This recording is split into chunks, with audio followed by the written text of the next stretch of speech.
थाने में ही दबंग भूमाफिया राइस उर्फ बबलू ने पीड़ित को जान से मारने की धमकी दी। थाने की पुलिस बनी रही मूक दर्शक, जमीनी विवाद को दी महजबी रंग देने की कोशिश तथा थाने की पुलिस से मिलकर कई बार पीड़ित व्यक्ति अर्पित अनुसूचित जाति की जमीन पर अवैध रूप से कब्जा करने की शिकायत दे चुका है।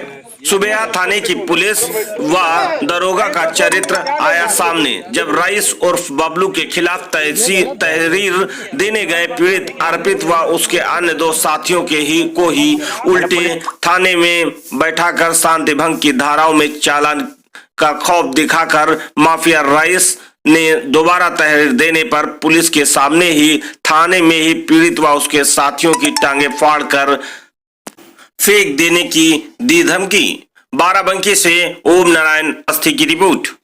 सुबेहा थाने की पुलिस और दे रही है भूमाफियाओं को संरक्षण।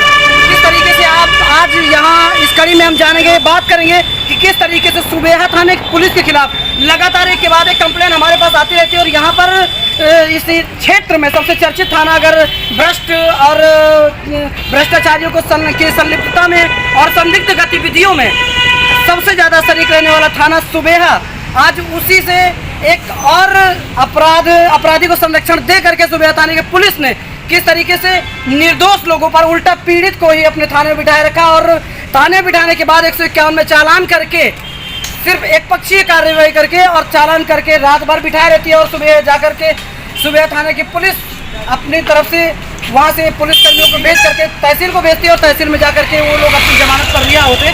चलिए इसी क्रम में बात करते हैं। नमस्कार, आप देख रहे हैं ट्रस्ट इंडिया लाइव न्यूज। मैं ब्यूरो चीफ ओम नारायण अवस्थी, बाराबंकी। और किस मामले के तहत इनके ऊपर ये कार्रवाई पुलिस द्वारा की गई और पुलिस का कितना रोल है, सभी चीज़ों के की पोल आज यहाँ पर खुलेगी। चलिए बात करते हैं। जी क्या नाम है आपका?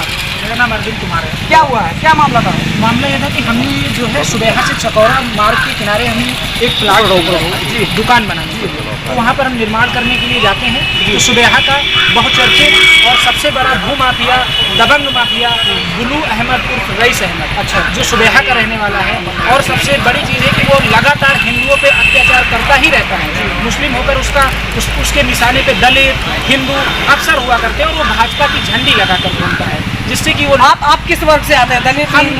हम दलित वर्ग से आते हैं, लेकिन वो लगातार दलितों पे हिंदुओं पे सब पे अत्याचार करता है। दलित और हिंदू एक ही चीज होता है जी। आप वो हिंदुओं पे अत्याचार करता है। मैं चमार बिरादरी से हूँ, वो लगातार हिंदुओं पे अत्याचार करता है। कल जब उसने मुझे मना किया कि ये भूमि मुझे दे दो, इस भूमि पर आप निर्माण नहीं करोगे क्योंकि यहाँ पर रोड किनारे जो भी ज़मीन है इसके बगल में हमारे सारे प्लाट हैं और इस प्लाट को भी मैं ही खरीदूंगा, मैं अपने हिसाब से बेचूंगा। आपको लेना होगा तो मेरे माध्यम से लेना, ये रजिस्ट्री मुझे कर दो, नहीं तो मैं जान से मार दूंगा। ये शिकायत करने के लिए हम सुबेहा थाने के लिए पहुँचता हूँ कि सुबह होती है, मैं सुबेहा थाने पहुँचता हूँ। सुबेहा थाने में ये रईस अहमद गुलू वहाँ पर पहले से बैठा रहता है और जैसे सुबेहा थाने में ये आपको पहले से बैठे हुए मिलते हैं? क्या मतलब सुबेहा थाने में इनकी कोई सेटिंग है थाने से अधिकारियों से या थाना अध्यक्ष से? रईस अहमद उर्फ गुलू के खिलाफ सुबेहा थाने में आप जाओ तो कार्यवाही नहीं। आप सुबेहा थाने में अगर लिख जाओ कि रईस अहमद उर्फ गुलू, क्योंकि रईस अहमद उर्फ गुलू के ही मुझे तो लगता है कि उसी के इशारे पे थाना चलता है। आप देख सकते हैं किस तरीके से अपनी पीड़ा बता रहे हैं कि रईस अहमद उर्फ गुलू के इशारे पर थाना चलता है, थाने चलाए जाते हैं और किस तरीके से उसकी हिंदू विरोधी मानसिकता होने के बावजूद भी थाना सुबेहा की पुलिस इसका किस तरीके से साथ दे रही है। और इस कड़ी में चलिए बात करते हैं कि आखिर इसके बाद और क्या हुआ था आपके साथ? तो जब मैं वहाँ पहुँचता हूँ तो मेरे से कहता है कि साले चमार तेरी औकात, तू थाने आ गया। वहाँ पर एक इंस्पेक्टर साहब बैठे रहते हैं, एसआई साहब, उनके सामने और पुलिस भी रहती है।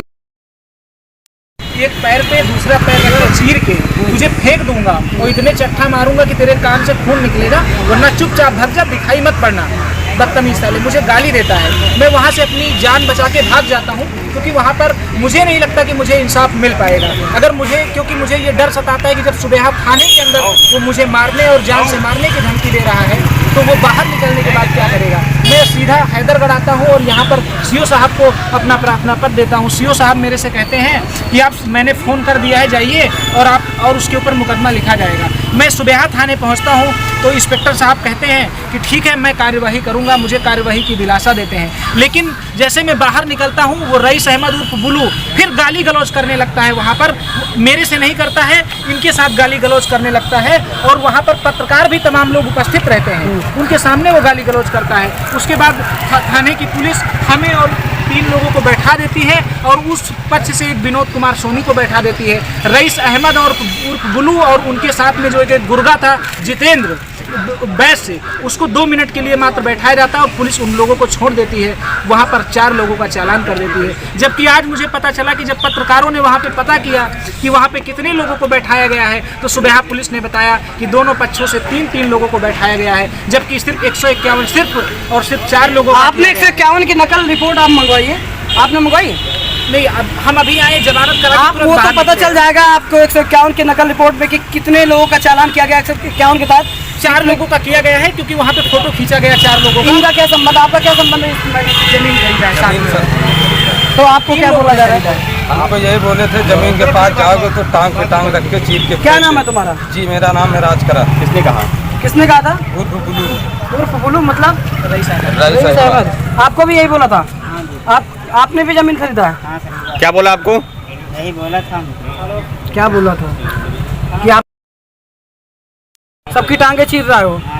देख सकते हैं किस तरीके से अपनी पीड़ा बता रहे हैं यहाँ पर, और थाना सुबेहा की पुलिस के द्वारा किस तरीके से भ्रष्टाचार और माफियाओं को, दबंगों को किस तरीके से संरक्षण दिया जा रहा है कि थाने में बैठ करके वो, क्या नाम है उसका, रईस अहमद और बुलू थाने में बैठ करके किस तरीके से पीड़ित को ही धमकाता है और बोलता टांग पे पैर रख करके तुमको फाड़ दूंगा। उसके बावजूद पुलिस ने कुछ एक्शन नहीं किया, अभी कोई कार्रवाई भी नहीं किया। कार्यवाही चाहते हैं कि हमारा मुकदमा रईस अहमद उर्फ बुलू और जितेंद्र बैस के ऊपर हमारा मुकदमा पंजीकृत किया जाए, क्योंकि उन लोगों ने मुझे सताया है, मुझे धमकाया है, मेरे साथ जात सूचक शब्दों का प्रयोग किया है और जान से मारने की धमकी दी है। हम कार्यवाही चाहते हैं। आप कार्रवाई चाहते हो? आप भी यही चाहते हो? आप भी यही चाहते हो कार्रवाई?